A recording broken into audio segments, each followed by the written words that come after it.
ومن أحياها فكأنما أحيا الناس جميعا وَلَقَدْ جَاءَتْهُمْ رُسُلُنَا بِالْبَيِّنَاتِ ثُمَّ إِنَّ كَثِيرًا مِّنْهُمْ بَعْدَ ذَلِكَ فِي الْأَرْضِ لَمُسْرِفُونَ صدق اللہ العظیم۔ اسی وجہ سے بنی اسرائیل پر ہم نے یہ فرمان لکھ دیا تھا کہ جس نے کسی انسان کو خون کے بدلے یا زمین میں فساد پھیلانے کے سوا کسی اور وجہ سے قتل کیا، اس نے گویا تمام انسانوں کو قتل کر دیا، اور جس نے کسی کو زندگی بخشی اس نے گویا تمام انسانوں کو زندگی بخشی۔ مگر ان کا حال یہ ہے کہ ہمارے رسول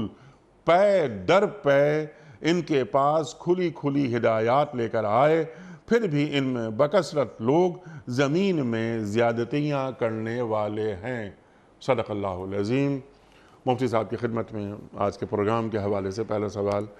حضرت فرمائیے کہ یہ ایک انسان کی جان کی اہمیت، اس کی حرمت ہمارا دین قدم قدم پر تعلیم کرتا ہے۔ قرآن کریم کی مختلف آیات، سرکار دو عالم صلی اللہ علیہ وآلہ وسلم کے فرمودات، یہ انسانی جان، لقد کرمنا بنی آدم، اللہ اکبر، اور یہاں پر انسان کی جان کی بات ہو رہی ہے، محض مسلمان یا اہل ایمان کی جان کی بات نہیں ہو رہی۔ ارشاد فرمائیے دین کا سبق کیا ہے؟ بسم اللہ الرحمن الرحیم، نحمدہ و نصلی علی رسولہ الکریم، اما بعد۔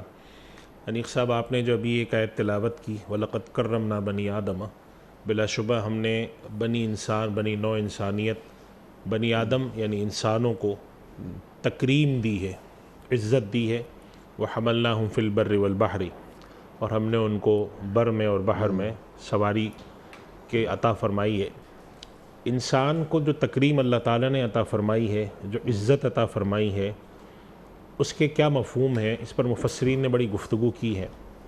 لیکن تین باتیں ایسی ہیں جو اس احادیث کی روشنی میں اور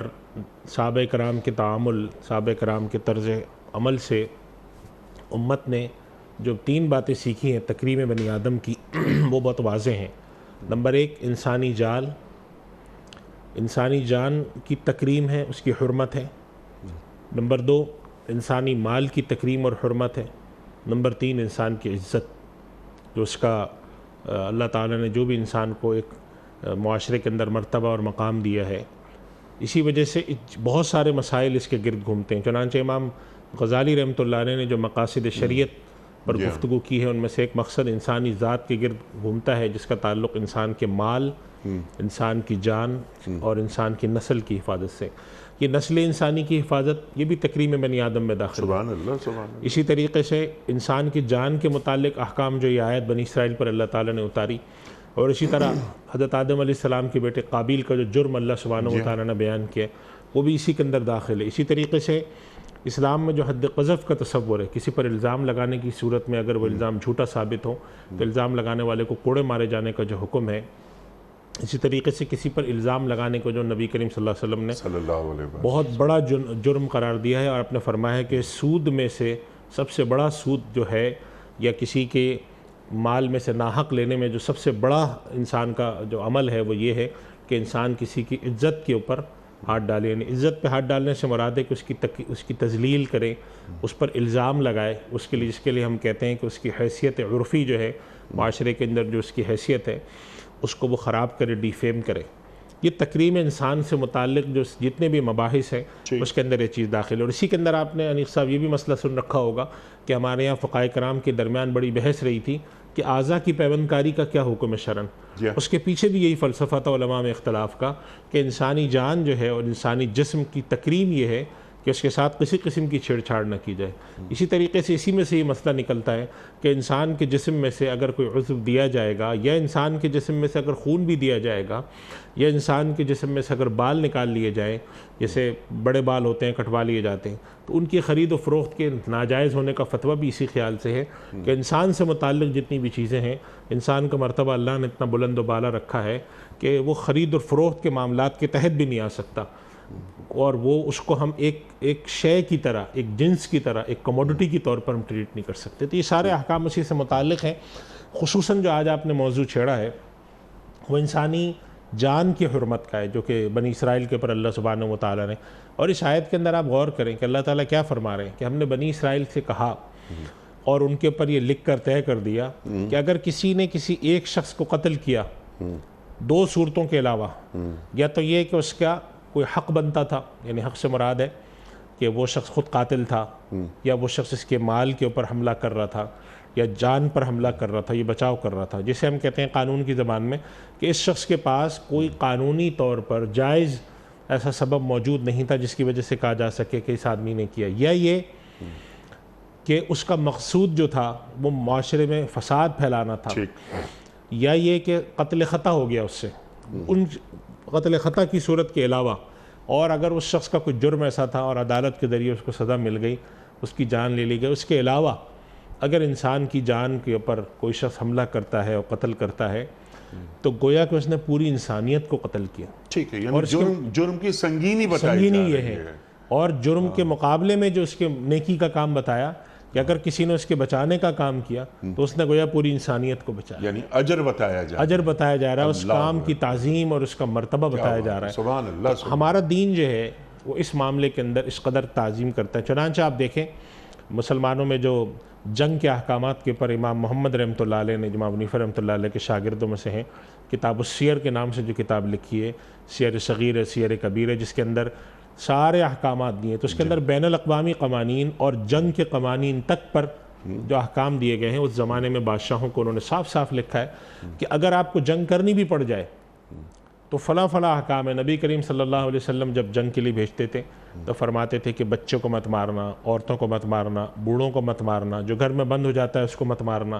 جو فلاں فلاں، یہ پورے آداب تھے۔ فصلوں تک کو تباہ نہیں کرنا، انسانی مال کو نقصان مت پہنچانا، سبحان اللہ۔ اور یہاں تک کہ معاملہ تھا کہ اگر کسی قوم سے تمہاری جنگ ہو اور اگر تمہیں جا کر اس پر حملہ کرنا پڑے تو تم اچانک جا کے حملہ مت کرنا، ایسے حملہ کرنا کہ ان تک جو ہے وہ خبر پہنچ چکی ہو کہ تم اپنا حملہ کرنے آ رہے ہو، تاکہ دھوکے کا معاملہ نہ پیش آ جائے۔ اسی طریقے سے یہ تک حکم دیا گیا تھا کہ اگر کہیں جانا پڑ ہی جائے اور اگر تمہیں وہاں سے کوئی صلح کی بات آتی ہے یا تمہیں وہاں سے ایسی اب خبر آتی ہے کہ وہاں مسلمان آباد ہیں تو تم خبردار اسلحہ مت اٹھانا۔ تو اگر ہم تکریم انسانیت کے یہ معاملات دیکھیں تو ہمیں معلوم ہوتا ہے کہ ہمارے دین کا تکریم انسانیت پہ، ہمارے دین کا یہ خصوصاً نہیں ہے، یہاں بنی اسرائیل کا ذکر آتا ہے۔ اللہ تعالیٰ نے حضرت آدم علیہ السلام کے زمانے سے نبی کریم صلی اللہ علیہ وسلم تک تکریم انسانیت پر بہت زور دیا ہے، چنانچہ جو قابیل نے قتل کیا تھا اللہ سبحانہ و تعالیٰ نے اس کا ذکر کیا ہے قرآن کریم میں، اور اس کے بعد میں فرمایا ہے کہ یہ شخص نے جو قتل کیا تو اس کے بعد جو ہے وہ اللہ تعالیٰ نے کوے کو بھیجا، اور اس کے بعد اس شخص کو بڑا ایک ندامت بھی ہوئی، اور لیکن یہ بات ہے کہ اب جتنے بھی دنیا میں قتل ہوتے جائیں گے اس کے نام میں اس کا وہ بھی ملتا جائے گا کہ اس نے ایک غلط کام کا آغاز انسانیت کے اندر کیا تھا۔ یہ جو تکریم انسانیت ہے اور انسانی جان کی حرمت ہے، انسانی مال کی حرمت ہے، انسانی عزت کی حرمت ہے، یہ ایک ایسا بنیادی سبق ہے کہ جو اللہ سبحانہ و تعالیٰ نے نبی صلی اللہ علیہ وسلم کے لیے سب کے ذریعے سب کو دیا، اور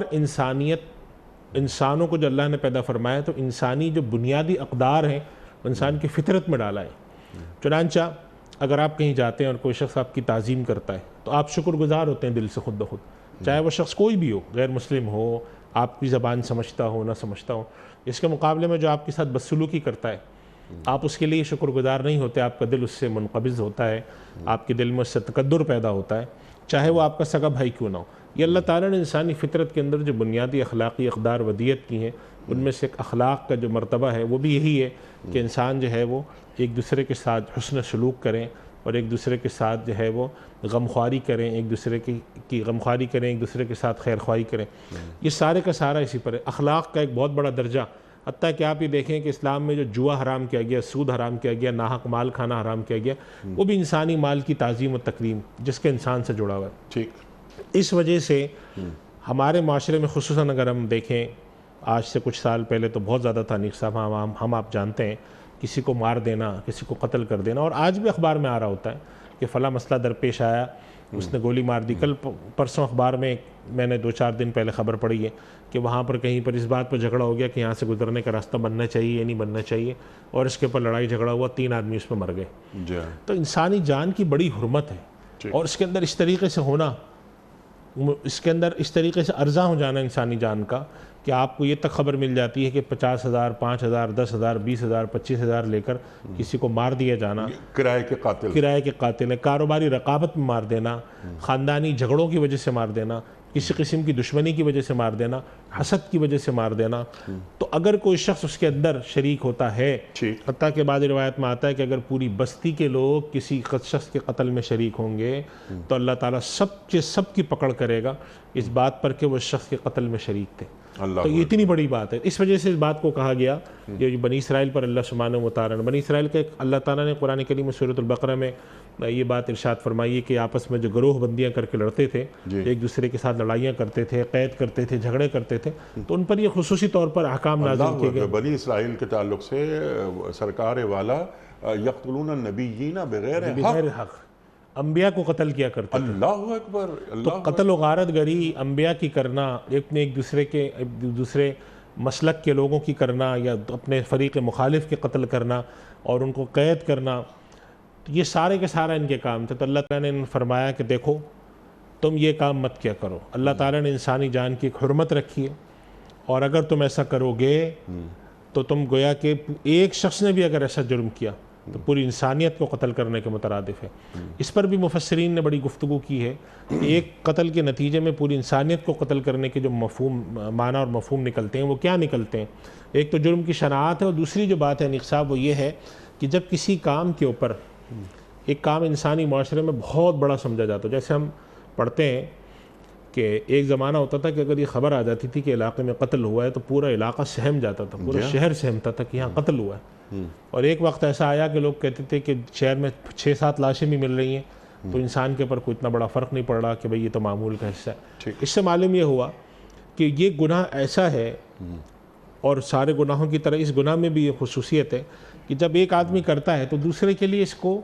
سہل سمجھنا آسان ہوتا ہے۔ تو گویا یہ شخص جب کسی کو قتل کر رہا ہے تو یہ معاشرے کے لیے ایک ترغیب فراہم کر رہا ہے، معاشرے کے لیے ایک ماحول پیدا کر رہا ہے کہ میں نے بھی تو قتل کیا ہے، تم بھی کر دو، ٹھیک، میں نے بھی تو کسی چھوٹے سے معاملے پر کیا ہے، میں نے بھی کسی مالی جھگڑے پر کیا ہے، میں نے بھی کسی اختلاف پر کیا، تو گویا کہ یہ اور میں نہیں پکڑا گیا، تو میں ایک فنکار آدمی ہوں، ہاں، تو عدالت کی پہنچ میں میں نہیں ہوں، انتظامیہ کے پہنچ میں میں نہیں ہوں۔ سب سے آسان کام یہی ہے، سب سے آسان، جیسا آپ فرمائے پر تم بھی ایسا کرو، تو گویا کہ وہ اپنے عمل سے لوگوں کو اس طرف لا رہا ہوتا ہے، اور جب انسان ایک عمل سے لا رہا ہوتا ہے تو معاشرے کے اندر قتل و غارت گری سے دنیا میں سب سے بڑا فساد پیدا ہوتا ہے۔ اللہ سبحانہ و تعالیٰ کی نظر میں جب کوئی شخص ایک کام کر رہا ہے تو دوسرے لوگوں کو اس گناہ پہ ابھار رہا ہے تو گویا کہ نتیجے میں کیا ہوگا، معاشرے میں قتل بڑھے گا۔ جب معاشرے میں قتل بڑھے گا تو گویا کہ اس نے پوری بنی نوع انسانیت کے قتل کا سامان فراہم کیا۔ ایک سامان فراہم کرنا ہوتا ہے اسلحے کی شکل میں، ایک سامان فراہم کرنا ہوتا ہے سامنے والے کو اس گناہ پر آمادہ کرنے میں۔ اور انیق صاحب ہم آپ سب جانتے ہیں کہ آپ کے پاس چھری بھی ہوتی ہے، اسلحہ بھی ہوتا ہے، چاقو بھی ہوتا ہے، لیکن دل میں اس گناہ کی کا ایک ہیبت ہوتی ہے، ایک جرم کی ہیبت ہوتی ہے کہ بھئی کسی کو قتل کرنا بہت بڑی بات ہے۔ لیکن ایک دفعہ جب آپ یہ کام کر لیتے ہیں تو پھر آپ کے لیے اس کام کو بار بار دہرانا بڑا آسان ہوتا ہے۔ تو گویا کہ یہ شخص اگر ایک کسی کو قتل کر رہا ہے تو ایک تو جرم کی شناعت بہت ہے، اور دوسری بات ہے کہ وہ نفسیاتی طور پہ اتنے قبیح،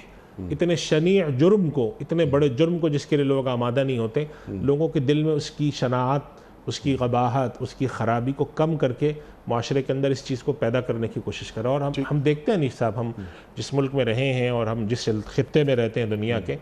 وہاں پر یہی چیزیں کہ آج سے 40-50 سال پہلے صورتحال کیا تھی، آج کیا ہے۔ لوگوں جسے ہم کہتے ہیں کہ انسان کا خون اتنا سستا، اتنا ارزاں پہلے نہیں تھا، آج ہوتا جا رہا ہے۔ اس کا مطلب یہ ہے کہ کوئی تو ہے جس نے اس کا آغاز کیا، اس کے نتیجے میں لوگوں کے لیے آسان ہوگا کہ کوئی بات نہیں، اگر یہ آدمی ایسا کر رہا ہے تو اس کو گولی مار دو، اگر یہ ایسا کر رہا ہے اس کو قتل کر دو۔ اور اس کے ساتھ ساتھ اس آیت کے اندر آگے بھی ہے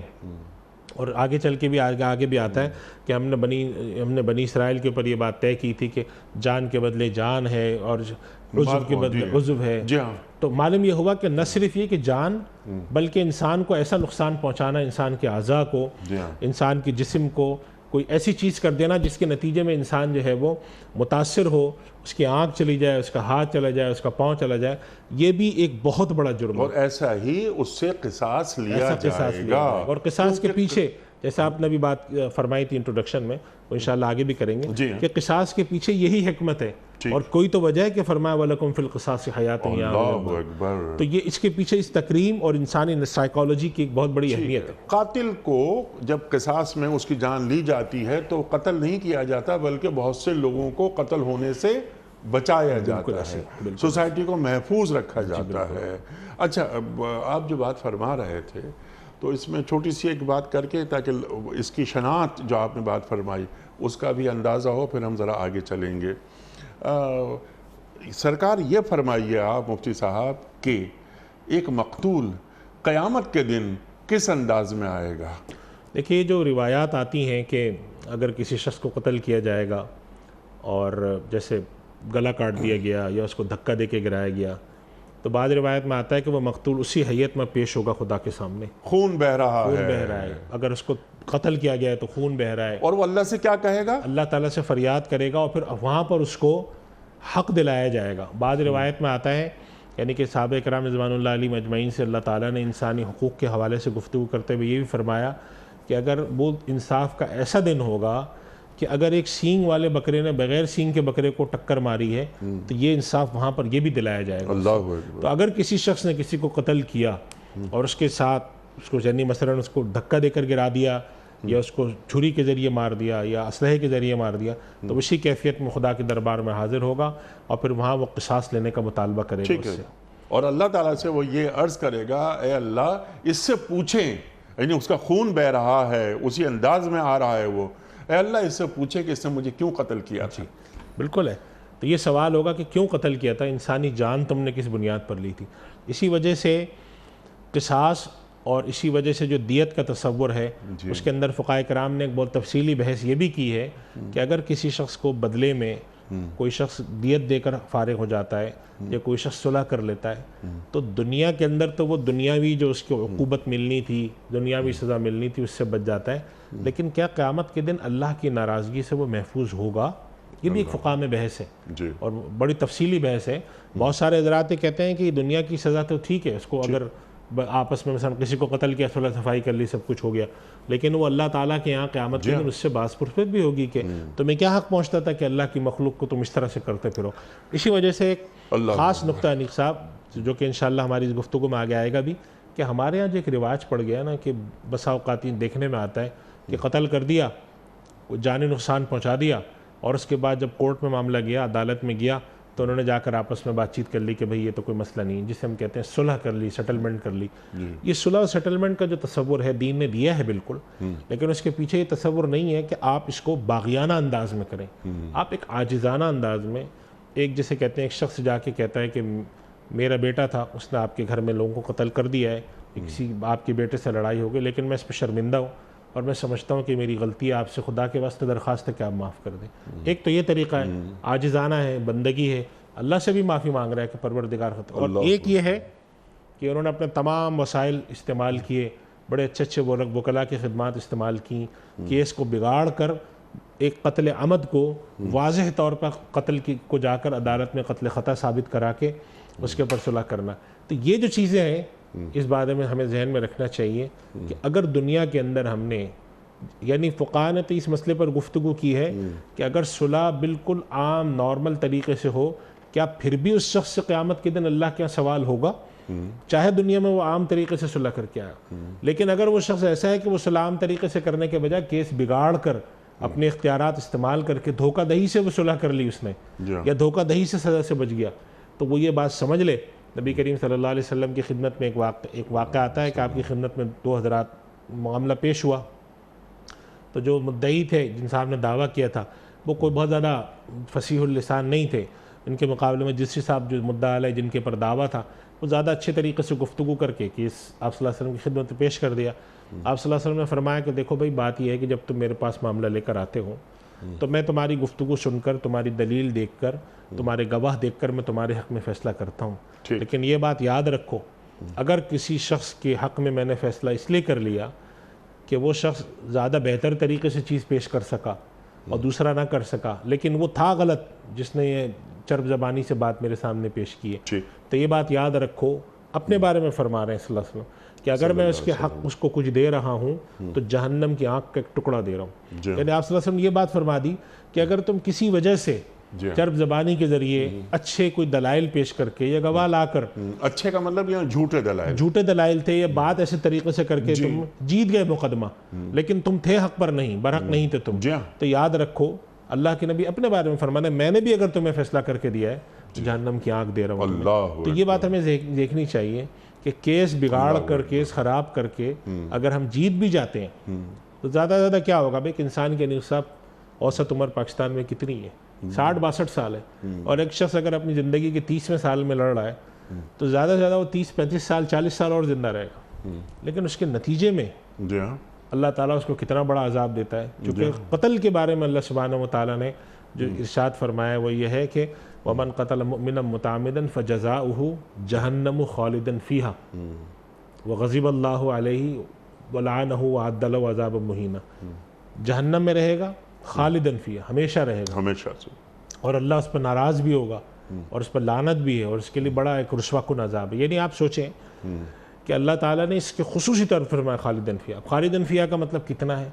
5000 سال اللہ اس کو جہنم میں رکھتا ہے, 1,00,000 سال لگتا ہے, وہ تو اس کی مرضی یغفر لمن یشاء ویعذب من یشاء. اس وجہ سے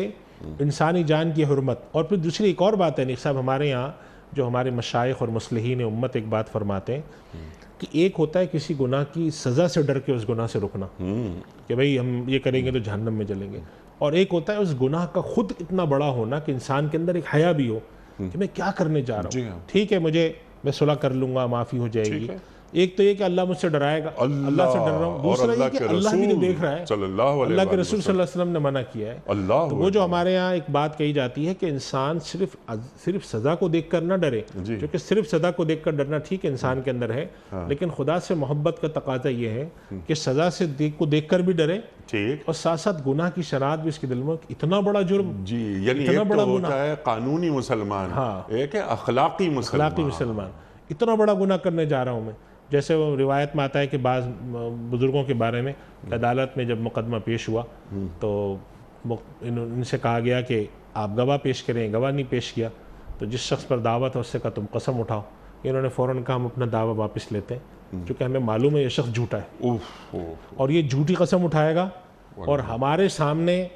ہمارے دعوے میں ہمارے مقدمے میں ایک شخص جھوٹی قسم اٹھائے, یہ ہمیں نہیں منظور, ہم اپنا دعویٰ واپس لیتے ہیں, جو یہ کہہ رہا ہے اسی کو دے دو.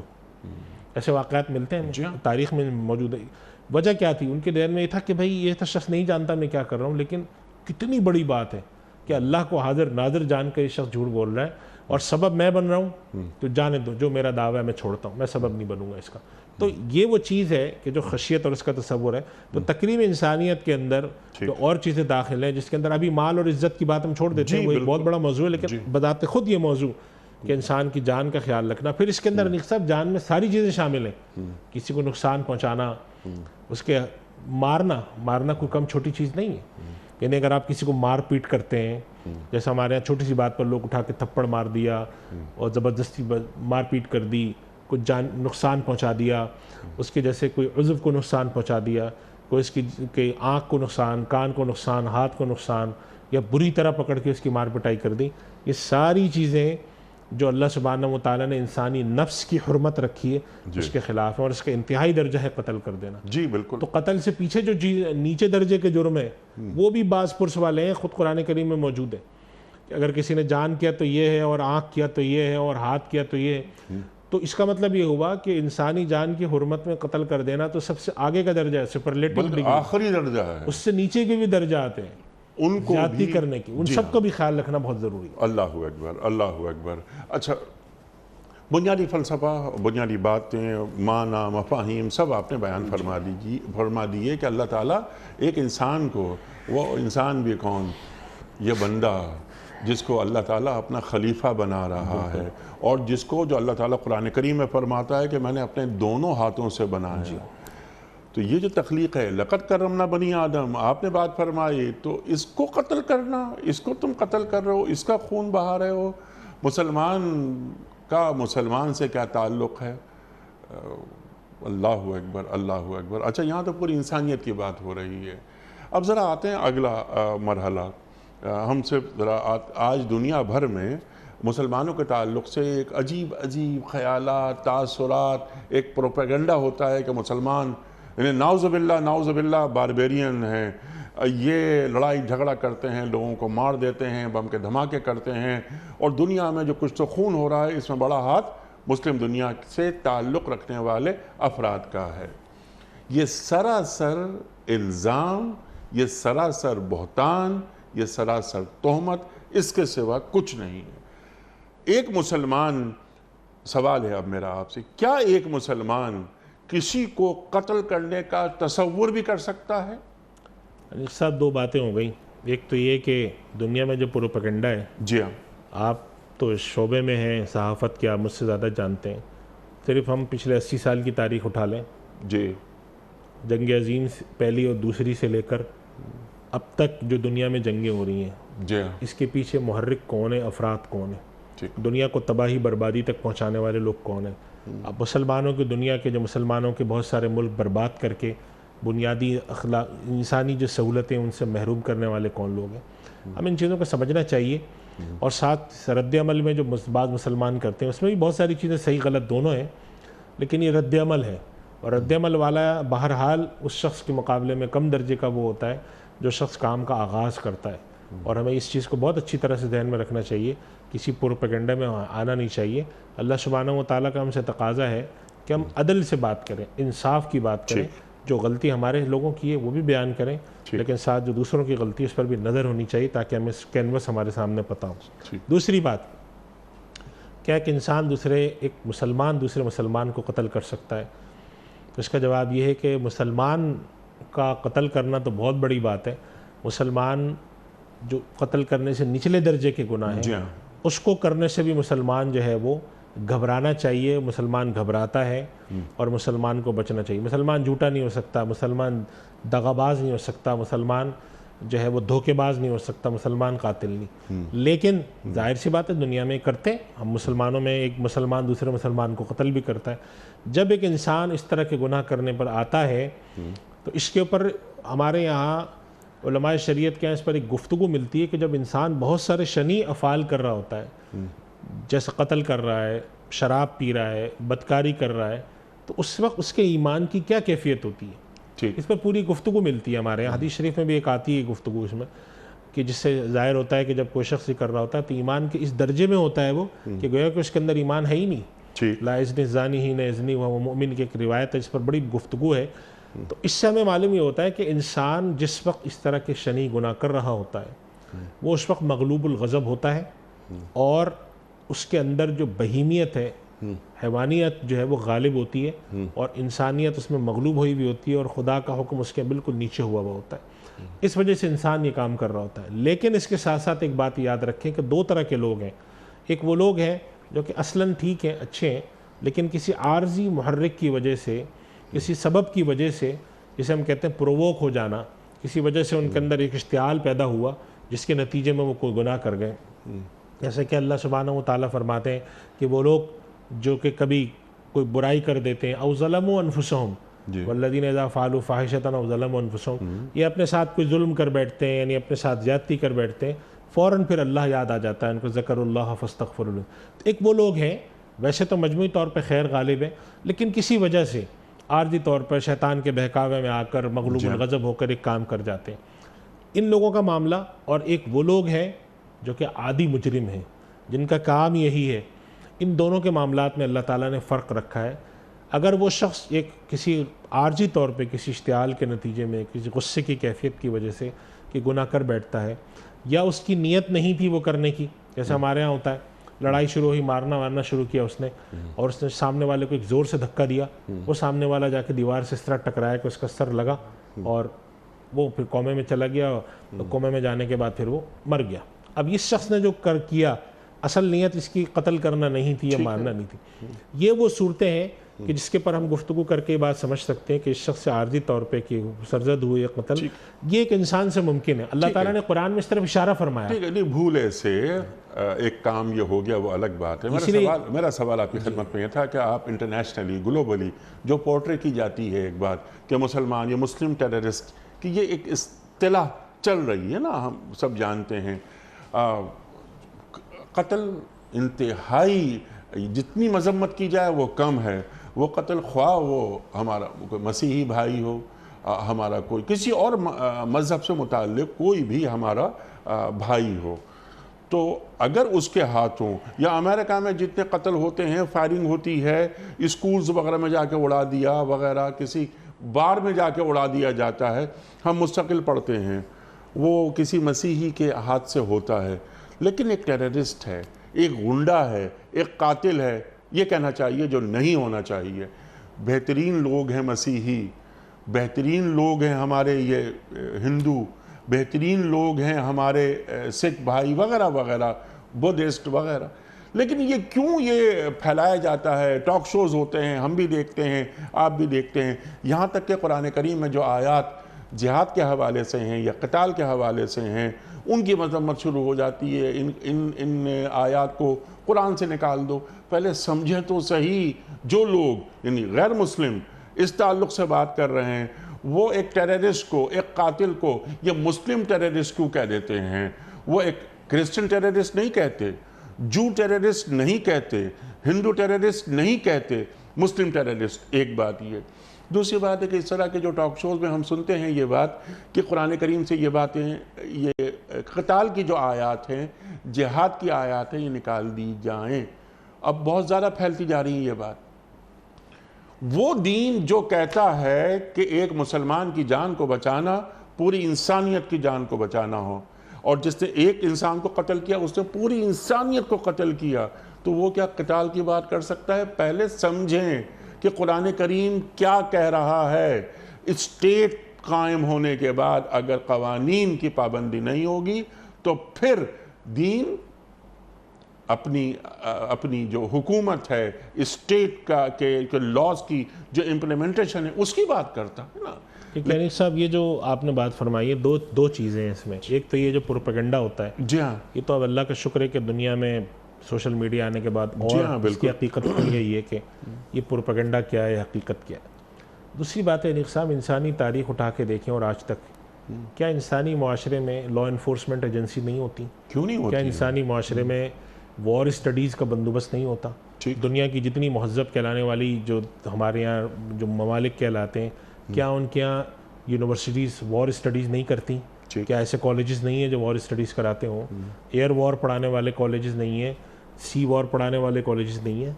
ہمارا دین انسانی معاشرے, انسانی ساخت, ایک پوری جو بنی نوع انسانیت کے اندر جو چیزیں اللہ تعالیٰ نے رکھی ہیں اس کے متعلق ہدایت دیتا ہے اور یہ سمجھاتا ہے کہ بھئی جنگ ضرور ہوگی انسانی معاشرے میں. یہ اللہ تعالیٰ نے خلق الموت والحیات اور یہ پورا نظام رکھا ہے. آپ یہ غور فرمائیں, جب اللہ تعالیٰ نے فرشتوں کے سامنے بات رکھی تھی کہ میں انسان کو بنا رہا ہوں خلیفہ, تو فرشتوں نے کیا بات رکھی تھی دو اللہ کے سامنے؟ اللہ تعالیٰ سے عرض کہتے ہیں کہ پروردگار ہم تیری تسبیح بیان کرتے ہیں اور تو انسان کو پیدا کر رہا ہے, یسفک الدماء, کیونکہ آپ پروردگار آپ اس کو پیدا کر رہے ہیں کہ جو کہ دنیا میں فساد کرے گا اور خون بہائے گا. معلوم یہ ہوا کہ انسانی سرشت کے اندر اللہ تعالیٰ نے اس کائنات کا نظام بناتے وقت کچھ اچھائیاں کچھ برائیاں رکھی ہیں اور اسی پر آزمائش کر کے پھر قیامت کے دن اٹھا کر حساب ہوگا. اس کے حوالے سے اللہ سبحانہ و تعالیٰ نے انسانی معاشرے میں یہ چیزیں رکھی ہیں. دنیا میں کوئی آدمی جا کر یہ اٹھا کے مطالبہ نہیں کرتا ہے کہ فلاں ملک کے اندر سے اس کی یونیورسٹیز میں سے جو پڑھایا جاتا ہے کہ آپ نے حملے کیسے کرنے ہیں, وار اسٹڈیز کرائی جاتی ہیں, اس کو نکالیں. لیکن مطالبہ قرآن سے ہوتا ہے تو قرآن کریم تو ان چیزوں کو آرگنائز کرنے کے لیے، جیسے آپ نے کہا کہ ایک مسلمان معاشرہ ہے، جب وہ قائم ہوگا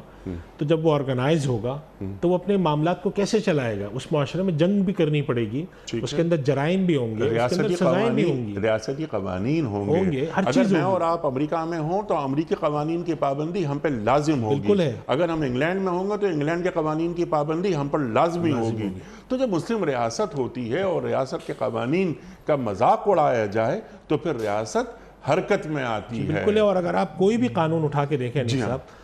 آج اگر آپ جو ہے مثال کے طور پہ دنیا کے کسی ملک کا ایک چھوٹا سا قانون اٹھا لیں جس کے اندر انہوں نے اتنا سا جملہ لکھا ہو کہ اگر کوئی حملہ کرے گا تو ہم جواب دیں گے اور ہم اس کو یہ کریں گے، یا مثال کے طور پہ ملک کے پریزیڈنٹ کو اختیار ہے کہ وہ بم چلانے کا آرڈر دیں، آپ اتنا سا اٹھا کر کہہ دیں کہ یہ کیا بات ہے، صدر کو اختیار آپ نے دے دیا بم چلائے۔ تو یہ کانٹیکسٹ سے ہٹا کر جب آپ بات کریں گے تو ہر آدمی آپ کو احمق بیوقوف کہے گا۔ یہ اہم بات ہے کہ کانٹیکسٹ سے ہٹا کر بات کریں گے۔ اصل تو یہ ہے کہ کانٹیکسٹ سے ہٹا کے بات کی جاتی ہے، قرآن کو پڑھیں، وہ سمجھتے ہیں۔ انیس صاحب، یہ جو اللہ سبحانہ و تعالیٰ نے جرائم گنوائے نا، تو ان میں ایک جرم یہ بھی ہے جو اللہ تعالیٰ نے فرمایا تھا نبی کریم صلی اللہ علیہ وسلم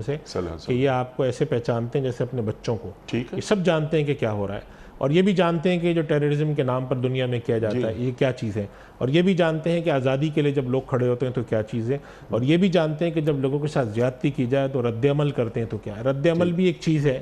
آزادی کے لیے جد و جہد بھی ایک چیز ہے، اور ایک فساد پھیلانا اور چیز ہے۔ یہ سارے لوگ فساد پھیلا رہے ہیں، فساد کا رد عمل کو فساد قرار دینا یہ پرانا طریقہ ہے، اور اس میں کوئی نئی بات نہیں ہے، اور یہ چیزیں انشاءاللہ تعالیٰ آنے والے وقت میں اور جب لوگوں کے سامنے آئیں گی تو بات واضح ہوگی۔ سبحان اللہ، سبحان اللہ۔ اچھا مفتی صاحب کے جو وقت مکمل ہو رہا ہے تو اب ہم ذرا سا ریاست کے حوالے سے بات بھی آ گئی، آپ گفتگو میں لائے یہ بات ہے، یہ فردن تو آپ نے تعلیم کیا، روشنی بتائی آپ نے کہ قرآن کریم ایک مسلمان کو کیسا دیکھنا چاہتا ہے، ایک انسان کے حوالے سے۔ اللہ اکبر، کینوس کتنا بڑا ہے، صرف مسلمان کے حوالے سے ہی نہیں، ریاست کا یعنی حکمرانوں کا بھی کوئی رول ہے اس حوالے سے کہ جیسے crime free state New Zealand, Norway, Finland, Denmark وغیرہ وغیرہ، یہاں تو بہت ہی معمولی تناسب کے ساتھ کوئی کرائم ورائم ہوتا ہے، اور ایک ایسی اسٹیٹ کی انفلوئنس نظر آتی ہے کہ جناب والا آئیے یہاں پر ہمارا سسٹم ایسا ہے کہ آپ کرائم کر نہیں سکتے۔ مسلمان ریاستوں میں اس طرح کے قوانین اور اس طرح کا سسٹم اگر نافذ ہو جائے تو قرآن کریم کے احکام پر عمل کرنا کتنا آسان ہو جائے۔ صاحب، یہ جو آپ بات فرما رہے ہیں اس کی دو جہتیں بڑی اہم ہیں۔ ہمارے عام طور پہ ایک جہت پہ بات کی جاتی ہے، دوسری پہ نہیں کی جاتی۔ ایک تو یہ ہے کہ جرم کے لیے سزاؤں کا نفاذ،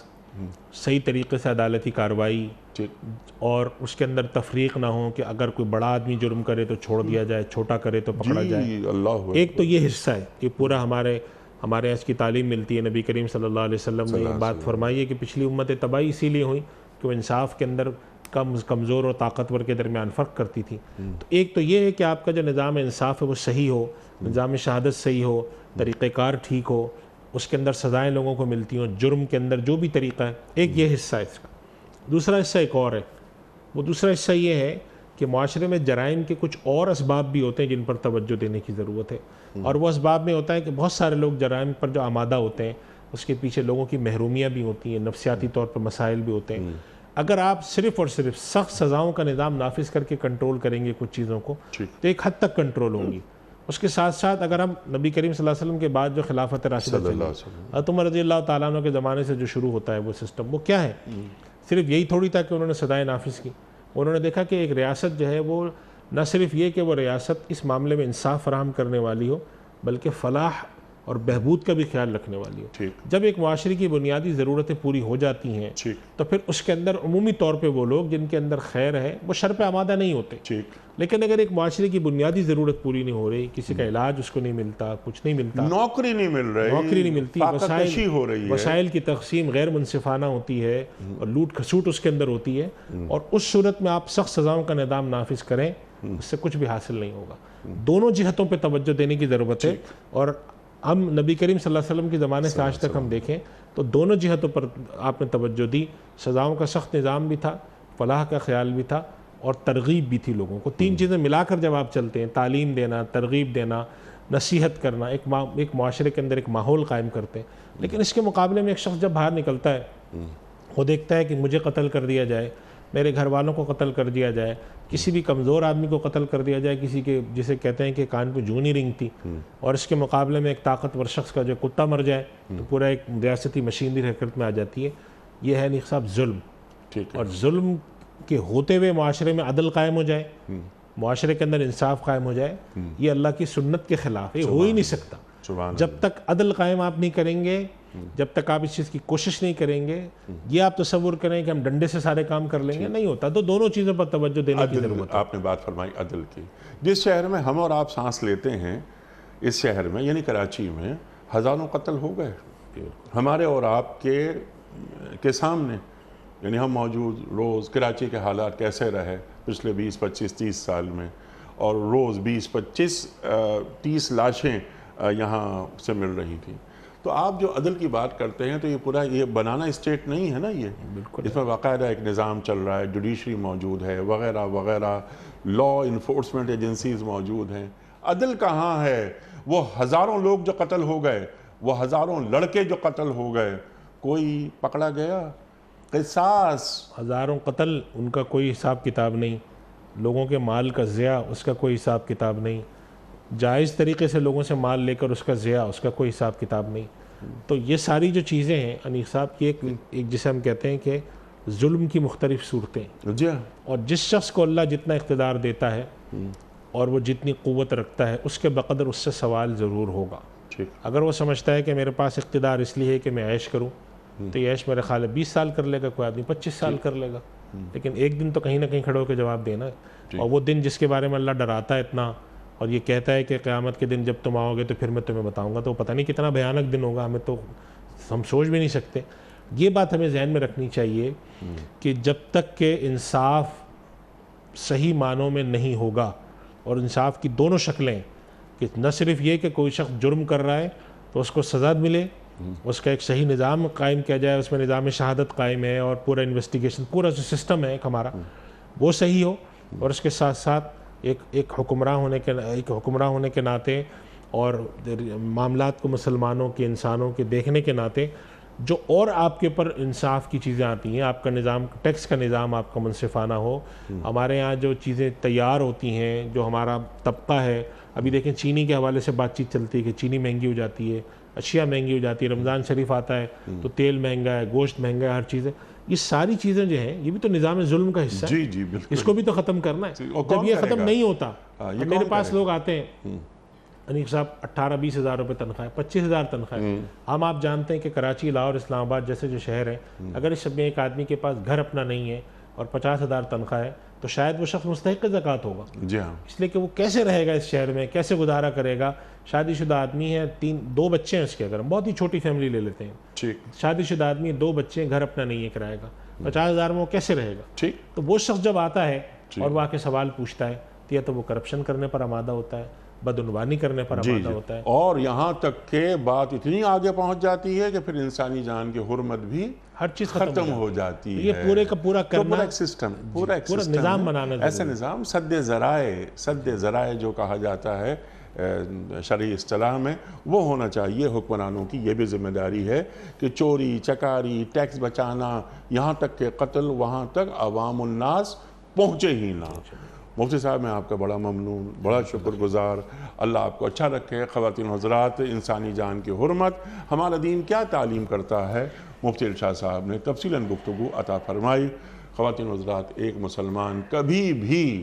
کسی انسان کی جان نہیں لے سکتا، یہ ہمارے دین کا تقاضا ہے، اللہ اور اللہ کے رسول صلی اللہ علیہ وآلہ وسلم کا یہ فرمان ہے، وضاحت سے فرمان ہے۔ قرآن کریم میں آیات رکھ دی گئیں جس پر آج گفتگو ہوئی، سرکار دو عالم صلی اللہ علیہ وآلہ وسلم کی کئی احادیث، اللہ اکبر۔ آغاز میں وہ حدیث میں نے بیان فرمائی تھی، اسی پہ پروگرام ختم کرتے ہیں۔ اللہ کے رسول صلی اللہ علیہ وآلہ وسلم کا ارشاد ہے کہ اے کعبہ، تو بڑا محترم ہے، تو بہت عظیم ہے، لیکن محمد صلی اللہ علیہ وآلہ وسلم کی جان کی قسم، اللہ اکبر، کہ ایک انسان کی جان تجھ سے زیادہ اہم ہے، ایک انسان کی جان. اور یہاں پر انسان کی بات ہو رہی ہے، یہاں پر صرف مسلمان یا اہل ایمان کی بات نہیں ہو رہی. لقد کرمنا بنی آدم پر مفتی صاحب نے ہمیں بالتفصیل سمجھایا. انسان کی جان، انسان اللہ تعالیٰ کا خلیفہ ہے، انسان کو اللہ تعالیٰ نے اپنے دونوں ہاتھوں سے بنایا. اللہ قرآن کریم میں فرما رہا ہے. خواتین و حضرات، وقت مکمل ہوا ہمارے آج کے پروگرام کا. اس پروگرام کے حوالے سے کوئی فیڈ بیک آپ دینا چاہیں تو ہمارا ای میل ایڈریس ہے ps@dunyatv.tv. کل ایک نئے مہمان اور ایک نئے موضوع کے ساتھ پھر حاضر ہوں گے. تب تک کے لیے اپنے میزبان انیق احمد کو اجازت دیجیے. خدا حافظ. پروردگار بہروں بر